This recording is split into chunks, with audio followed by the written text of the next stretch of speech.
Hoy vamos a hablar sobre conceptos básicos de la epistemología de las ciencias sociales.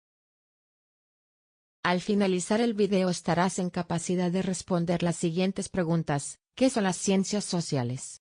¿Qué es la epistemología de las ciencias sociales? ¿Cuáles son los principales problemas que estudian los epistemólogos de las ciencias sociales? Y, ¿cuáles son los principales supuestos filosóficos implícitos o explícitos que se encuentran en las bases teóricas y metodológicas de las ciencias sociales? Cuando hablamos de ciencia nos referimos al estudio sistemático que se realiza sobre un objeto de conocimiento.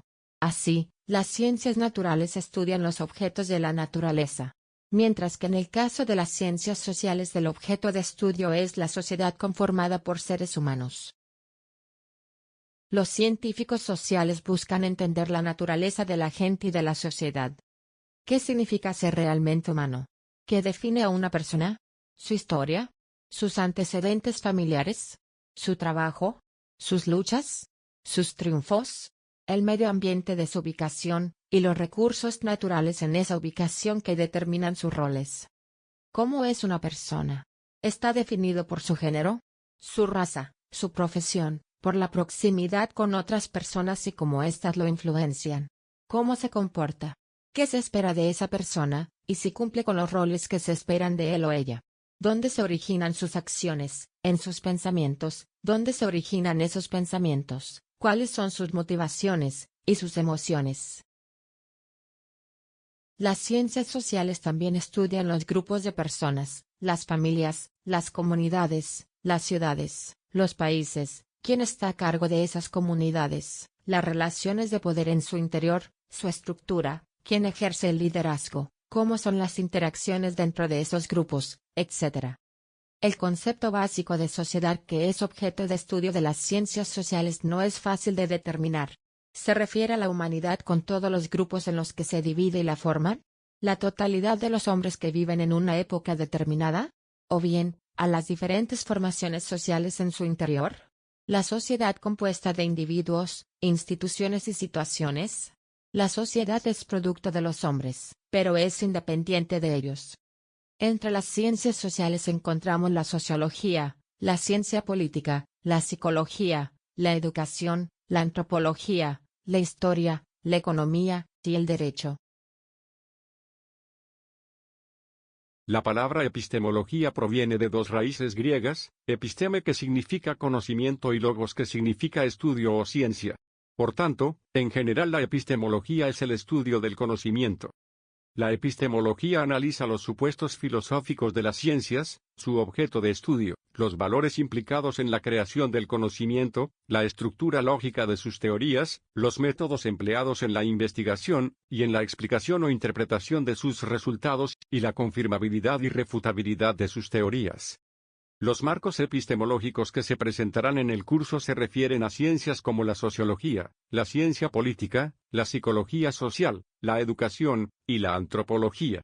Otras ciencias sociales, como la historia, la economía, y el derecho, tienen sus propios enfoques teóricos y metodológicos de tal modo que solo algunos temas y problemas específicos de esas ciencias les son comunes.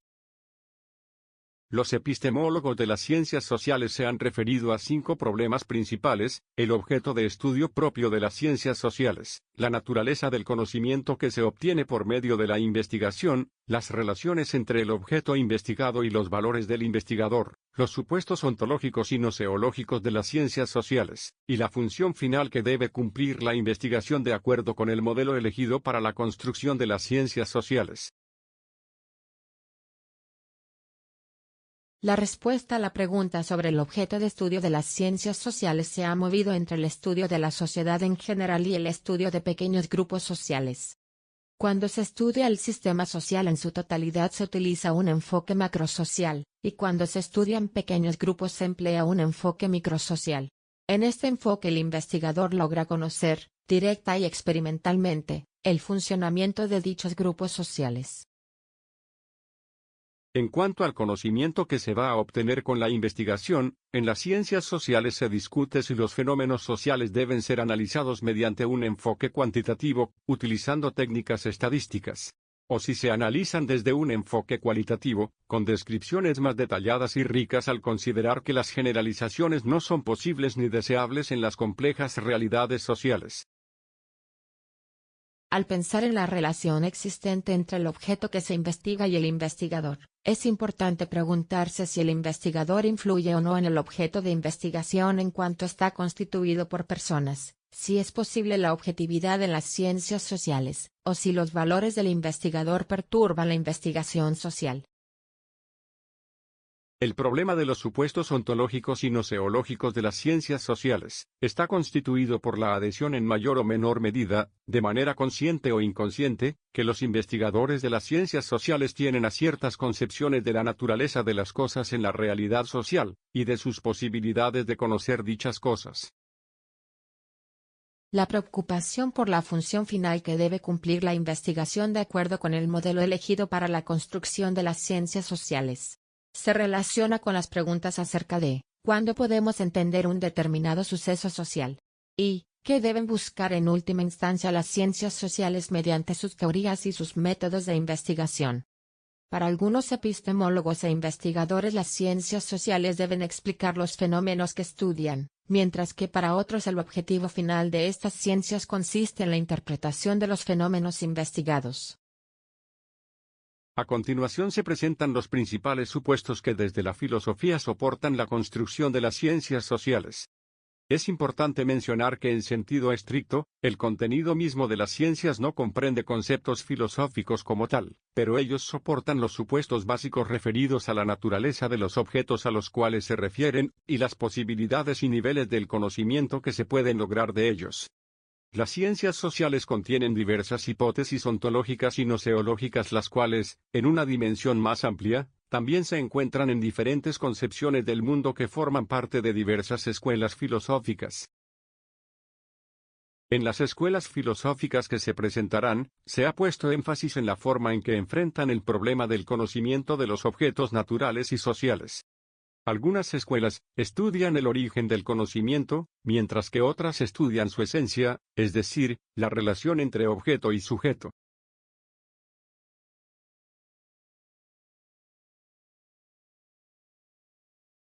El materialismo es la doctrina filosófica según la cual todo lo que existe es materia, y por tanto solo existe un tipo de realidad que es la realidad material. Los orígenes del materialismo se remontan a los presocráticos en Grecia. Desde los filósofos de la naturaleza, tales de Mileto, Anaxímenes y Anaximandro quienes buscaron el elemento esencial del mundo material en el agua, lo indeterminado y el aire. Pasando por Empédocles que consideró que todo lo que existe está formado por la mezcla y separación de cuatro sustancias fundamentales, agua, aire, fuego y tierra. Hasta llegar a Demócrito para quien el ser estaba compuesto de pequeñas partículas indivisibles denominadas átomos. En ese mismo sentido, Epicuro pensaba que las cosas físicas, los animales y los hombres estaban formados por átomos. Cuando cualquiera de ellos se desintegraban se formaban nuevas combinaciones de átomos. Aún el alma resultaba de la combinación de átomos que provenían de los objetos exteriores que entraban al cuerpo a través de los sentidos.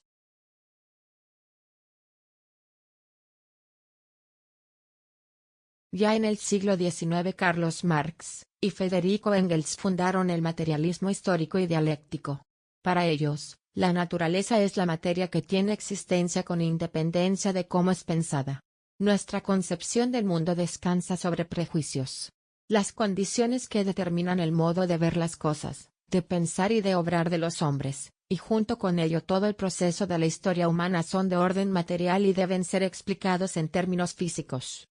El materialismo dialéctico tiene como una de sus preocupaciones centrales el cambio de la realidad.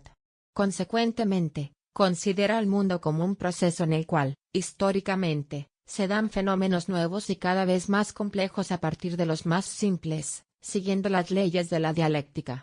Por tanto, un interés genuinamente filosófico llevaría a preguntarse por la naturaleza, y peculiaridades que de los factores que intervienen en el juego combinado de materia y hombre.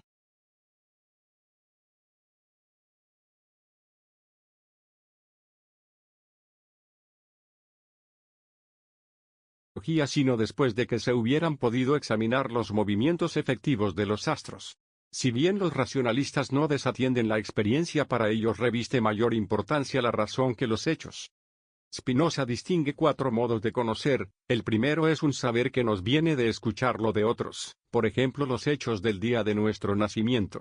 El segundo saber es el que tenemos por una experiencia vaga, como cuando sabemos que el hombre es un ser racional.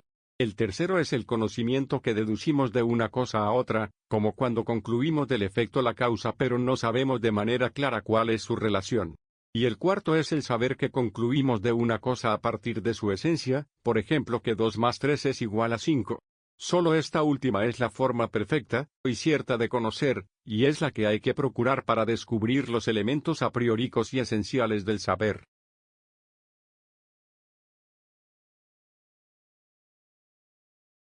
Para los racionalistas solo la razón puede permitir decir que una cosa es como es y no puede ser de otra manera. Solo la razón tiene la capacidad de obtener por sí misma, mediante la deducción a partir de las ideas innatas o juicios sintéticos que por tener su origen en la razón son conocimientos a priori.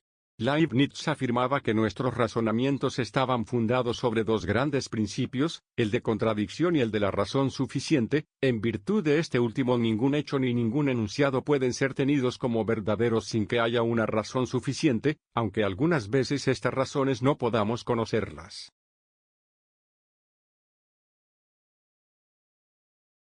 El empirismo es la doctrina filosófica que sostiene que todo conocimiento se basa en la experiencia. Con esta afirmación se opone directamente al racionalismo según el cual el conocimiento proviene, en gran medida, de la razón. El empirismo niega la existencia de ideas innatas, invocadas por los racionalistas. John Locke planteaba que si éstas existieran las tendrían también los niños, y no las tienen, sino que hay que sugerírselas por primera vez. Para Locke la mente era como un papel en blanco, limpio de toda idea, que llega a proveerse de ellas por la experiencia. Experiencia en sentido externo, por los órganos de los sentidos. Y experiencia en sentido interno, por la reflexión sobre lo que se percibe. Para los empiristas las ideas pueden ser descompuestas en conceptos más simples que se derivan de la experiencia. Locke pensaba que existían 4 grupos de ideas simples: las ideas que vienen por un único sentido, como los colores, los sonidos, la temperatura. Las ideas que vienen por más de un sentido, como el movimiento que utiliza la vista y el tacto. Las ideas con base en introspección como pensar, querer, recordar. Y las ideas con base en percepciones seguidas de introspección, como la alegría, el placer o el disgusto. Los empiristas aceptan los juicios sintéticos a priori, pero basados en la experiencia, a diferencia de los racionalistas para quienes esos juicios serían verdades autoevidentes, válidas con independencia de la experiencia.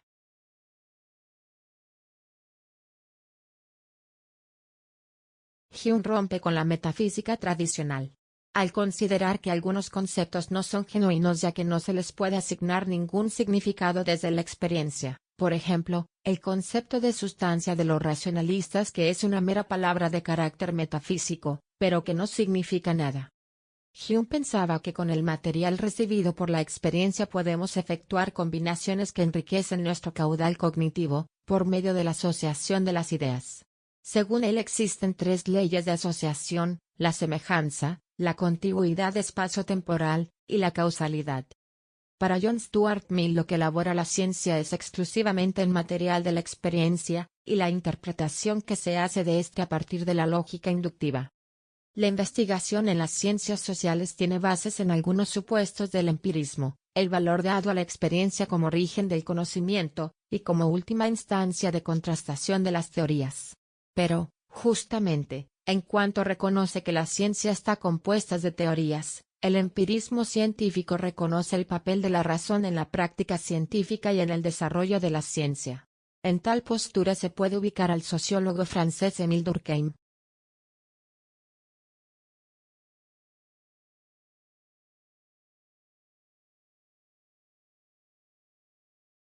El término realismo fue utilizado por primera vez para designar la postura según la cual las ideas universales tienen existencia real, independientemente de ser o no pensadas. El realismo noseológico afirma que el conocimiento es posible sin necesidad de que la conciencia imponga sus propias categorías a la realidad. Dentro de esta corriente se encuentran filósofos y epistemólogos como Bertrand Russell, Moore y Mario Bunge. Todos ellos se oponen a toda forma de idealismo.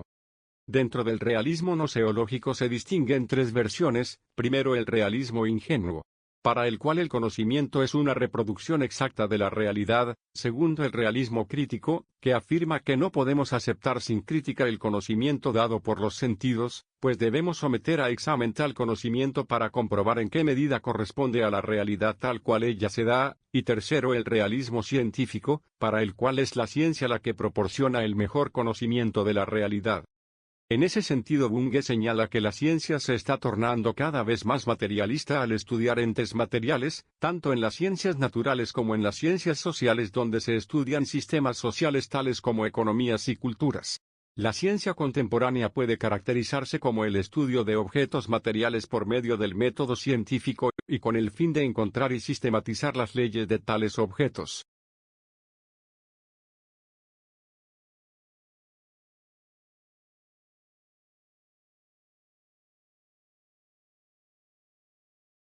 El idealismo es la escuela filosófica opuesta al materialismo y al realismo. Sostiene que los objetos físicos no pueden tener existencia aparte de una mente que sea consciente de ellos.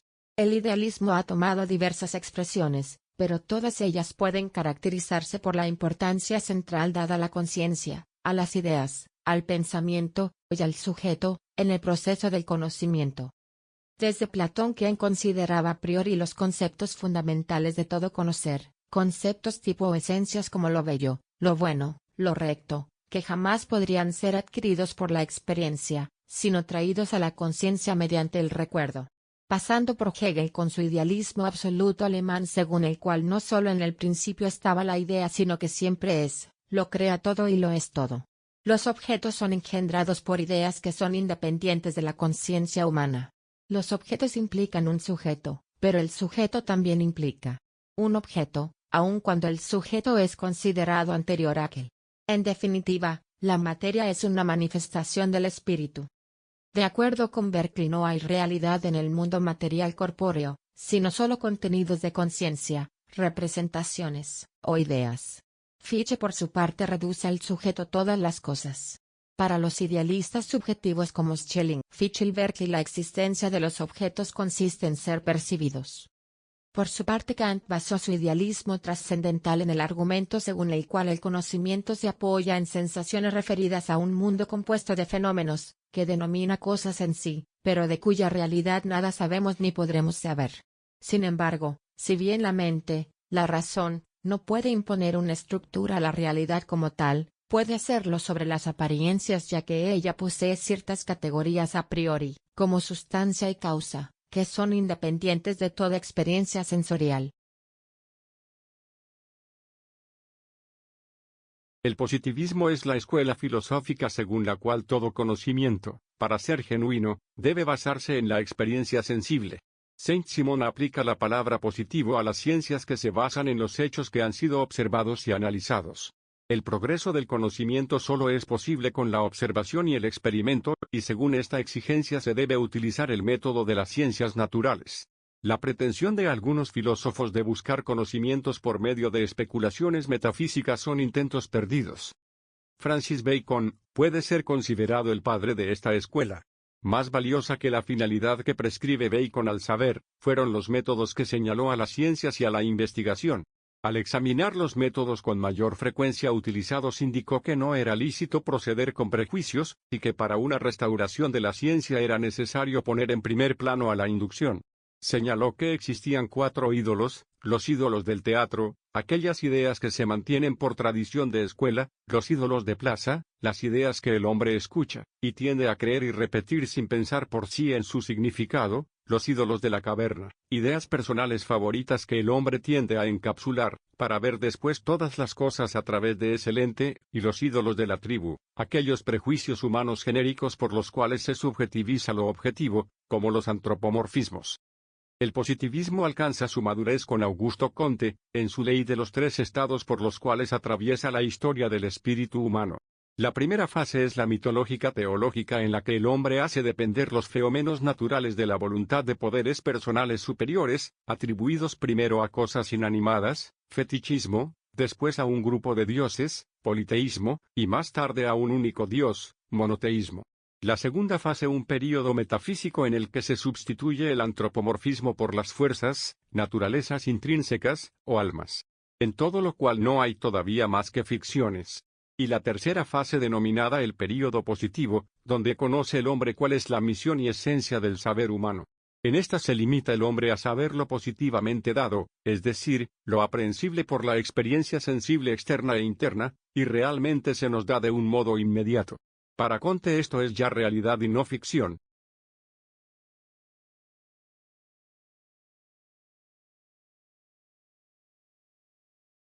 Comte busca aplicar al campo de la actividad humana el método científico de tal manera que se pueda generar un tipo de conocimiento sobre el hombre y la sociedad con la solidez de lo obtenido en las ciencias naturales.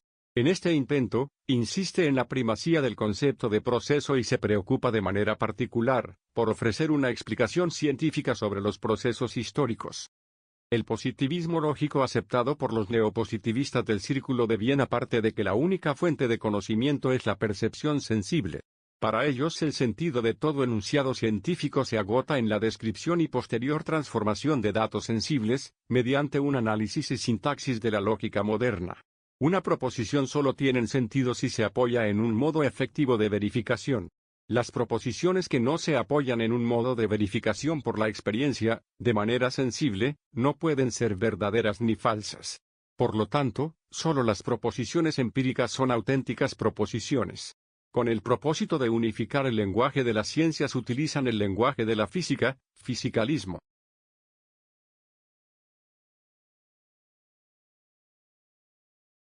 Edmund Husserl inaugura el movimiento filosófico de la fenomenología. En sí misma la fenomenología es un método, y una manera de ver el mundo cuya norma es dejar que las cosas mismas se hagan patentes en su esencial contenido, mediante la mirada intuitiva y reveladora, con objetividad real. Husserl se opone al positivismo y al pragmatismo, si bien reconoce el valor limitado de la primera escuela. También rechaza la creencia en una filosofía absoluta. Para captar el fluir y el contenido de la conciencia debemos limitarnos a describir lo que se presenta en ella, sin dejarnos condicionar por las teorizaciones que pudimos haber hecho sobre ese contenido.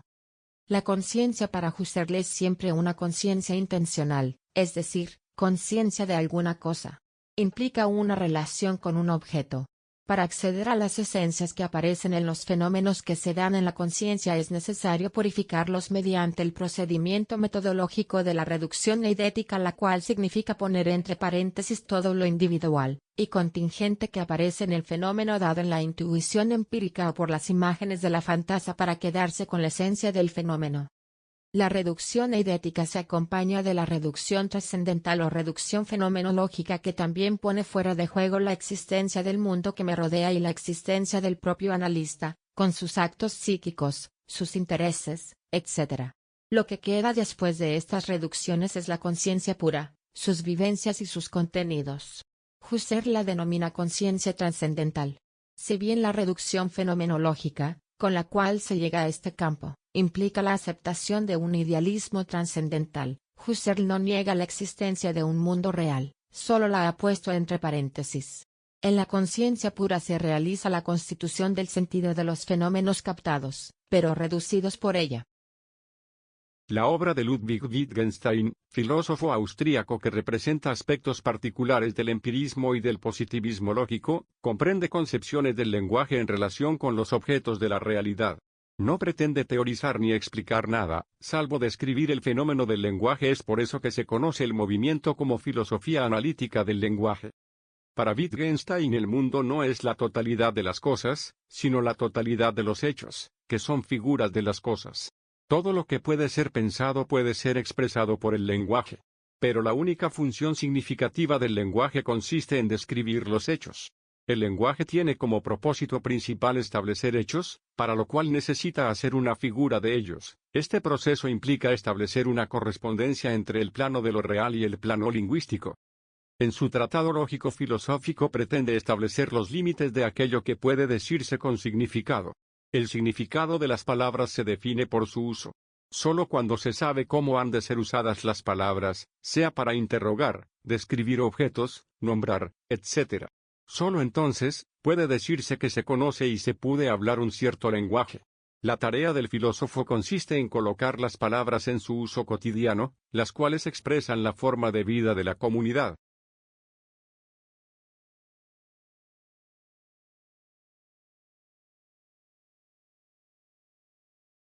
Una de las primeras aproximaciones a la hermenéutica actual, la hizo Dilthey, para quien esta disciplina debe ser el método de las ciencias del espíritu. En ella, la comprensión tiene un carácter objetivo que se dirige hacia las objetivaciones de la vida, es decir, hacia las obras y valores histórico-culturales que pueden ser captados por la vivencia. Con Heidegger, la hermenéutica gana en profundización y la comprensión pasa a ser una estructura fundamental del ser humano. Para él, el pensar es el ser. Tal filosofía no es ya una forma particular de conocimiento, sino que es la condición esencial de cualquier tipo de conocimiento.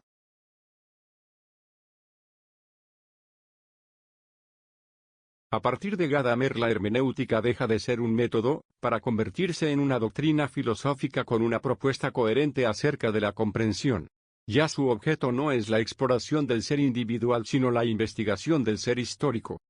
Para Gadamer, la comprensión, que tiene un carácter objetivo, no consiste en entender al otro, sino entenderse con otro sobre un texto.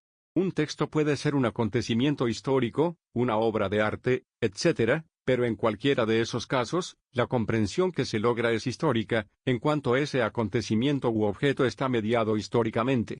Por otro lado, no es posible lograr una comprensión libre de todo prejuicio o juicio previo.